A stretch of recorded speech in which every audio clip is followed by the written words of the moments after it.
Surah al-Fatir, Surah number 35. In the name of God, the most gracious, the ever-merciful, worthy of gratitude is the God, creator of the heavens and the earth, who makes angels messengers that have 2, 3, and 4 wings. He increases a physical form in whatever way he intends.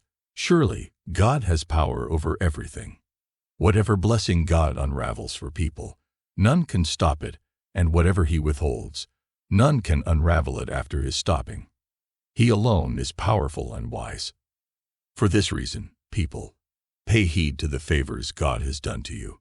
Is there any other creator than God, who provides you with sustenance from the heavens and the earth? No, there is no God except him. Then where do you lose your sanity? In spite of this, O prophet, if they deny you, grieve not the slightest, because before you many messengers had also been similarly denied. God is watching them, and all these matters shall finally be presented before God alone. People, the promise of God is certain. So let not the life of this world deceive you in any way, nor let that great deceiver ever deceive you about God. In reality, Satan is your enemy. Hence, you too consider him as your enemy. He calls his faction to himself so that they can be among the dwellers of hell. So be on guard. Those who have disbelieved, for them there is a grave torment there, and those who have accepted faith and have done righteous deeds, for them is forgiveness and a great reward. If they are not believing, it is no fault of yours, O prophet. Then can you guide him whose foul deed has been made fair to his eyes, and he thinks that it is good? Because it is God only who, according to his law, leads astray whomsoever he wants and guides whomsoever he desires. So, do not fret yourself by expressing sorrow on them, because God is fully aware of whatever they are doing. People, it is God who sent the winds. Then they drive forth the clouds. Then we propelled them to a dead piece of land. Then through their water revive that land after it had died. Similar will be the way in which people shall be raised up again. He who wants honor there should request it from God, because all honor is for God only. Pure words reach his presence, and good deeds lift them upwards. And those who are plotting evil schemes, for them is a grave torment, and all their schemes will finally be defeated. And O people, God created you from clay, then from a drop of water, then made you in pairs. Without his knowledge, neither does a woman conceive nor give birth. Neither a person having age is given years, nor is his age reduced, except that it is also written in a book. He does not need help for any of these tasks. In reality, this is quite easy for God. This world is a place of conflicting elements among which God creates harmony. Reflect that both seas are not the same. One is sweet, quenches thirst, pleasant to drink, and one is sour, and you obtain fresh meat from both and eat it, and take out ornaments you wear.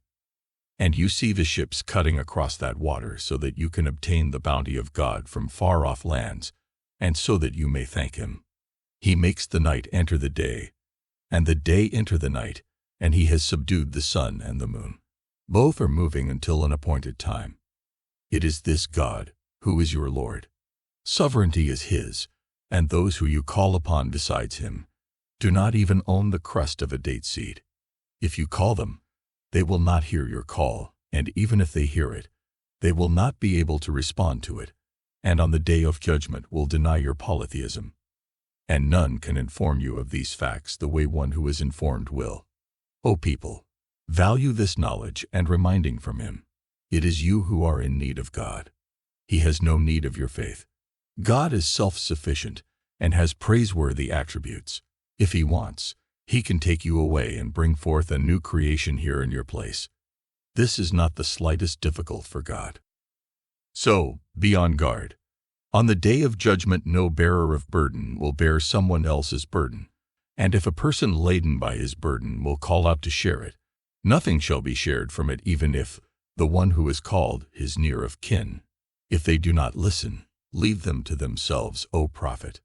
You can warn only those who fear their Lord without seeing him and have remained diligent in offering the prayer.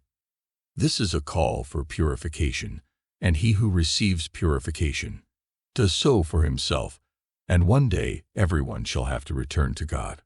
All your addressees are not the same. In reality, the blind and those who can see are not equal. Light and expansive darkness are also not equal, neither sunlight and shade nor the living and the dead can be equal. Indeed, only God, according to his law, grants the urge to listen to whomsoever he desires. You cannot make these dead in the graves here. You are only a warner. We have sent you with truth as a deliverer of glad tidings and warnings. Before this also, there was no community to which a warner was not sent. If these people deny you, this is nothing new, because those before them had similarly denied as well. To them also their messengers had come with clear arguments, scriptures, and a radiant book. Then I seized their disbelievers, so see how was my curse on them. Have you not seen that God has sent down water from the sky? Then from it we produced fruits of various kinds, and among the mountains also are ones white, and red with different streaks, and jet black also. Similarly, there are various streaks of color too among human beings, beasts, and cattle. Hence everything should not be expected from everyone. In reality, only those among the servants of God shall fear him who are endowed with knowledge. Indeed, God is powerful and forgiving.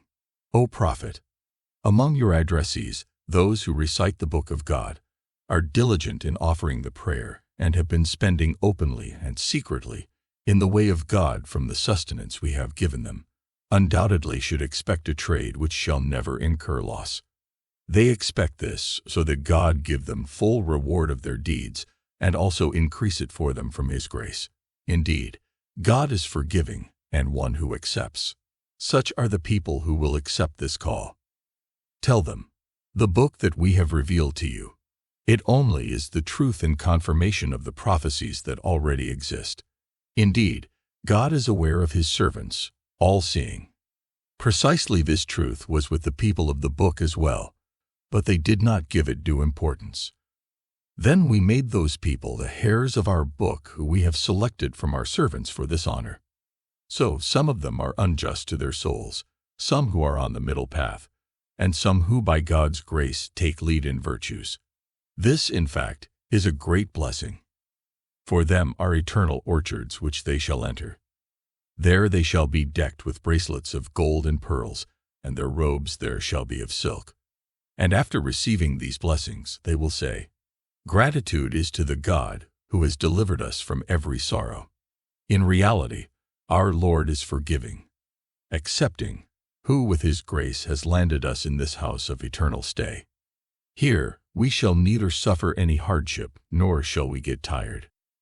On the other hand, those who have disbelieved, for them is the fire of hell. Neither will death come to them, so that they die, nor will its torment be lessened a little so that they may breathe a while. We punish every ingrate in this manner. They will cry out in it, Our Lord, take us out. Now we will do virtuous deeds, not like what we would do before. Did we not give you a long enough life, so that he who wants to be reminded could have been reminded in it, and a warner had also come to you from God? So taste now the flavor of what you did. There is no helper of the unjust here. People, no one will have any opportunity there to present excuses before God. Undoubtedly, God knows every unknown of the heavens and the earth. In reality, he even knows the secrets concealed in the hearts. It is he alone who in this land has made you the inheritors of the earlier ones. Now it is up to you whether you believe or disbelieve. Then he who disbelieved, he alone shall face the evil consequences of his disbelief, and in the sight of God, the disbelief of the disbelievers is only a means of increasing his anger, and the disbelief of the disbelievers only increases their loss. Tell them, just take a look at your associates that you call upon besides God. Show me what they have made in this earth. Or do they have any share in making the heavens? Or have we given them a book so that they have a clear proof of this? Certainly not. In fact, these wrongdoers are only making promises of deceptive things with one another. You think that they will be able to save you from God's grasp. In reality, Only God is holding the heavens and the earth that they may fall apart, and if supposedly they do fall apart, there is no one besides God who can hold them. If you are sitting peacefully among them, then this respite is provided by Him. Undoubtedly, He is very forbearing and forgiving. Before this, these people have been swearing strong oaths by God that if a warner comes to them, they will be more receptive than all other nations in accepting guidance. So, when a warner did come to them, then because of their arrogance His advent only increased their aversion and evil schemes. And an evil scheme ultimately besieges the person who contrives it. So now they are waiting for that established practice which had manifested itself for others. If this is the case, you shall not find any change in that established practice of God, nor shall you ever see that practice of God being deferred. Have they not roamed about in the land so that they could see the fate of those who have preceded them, even though they were mightier? People, there is nothing which can defeat God, neither in the heavens nor in the earth. Undoubtedly, He knows everything. He is very powerful. Hence, they too shall be seized one day. Had God immediately seized people for their deeds, He would not have left any living being on the earth's surface. On the contrary, He gives them respite until an appointed time. Then when that time ends, He necessarily seizes them because God watches over His servants.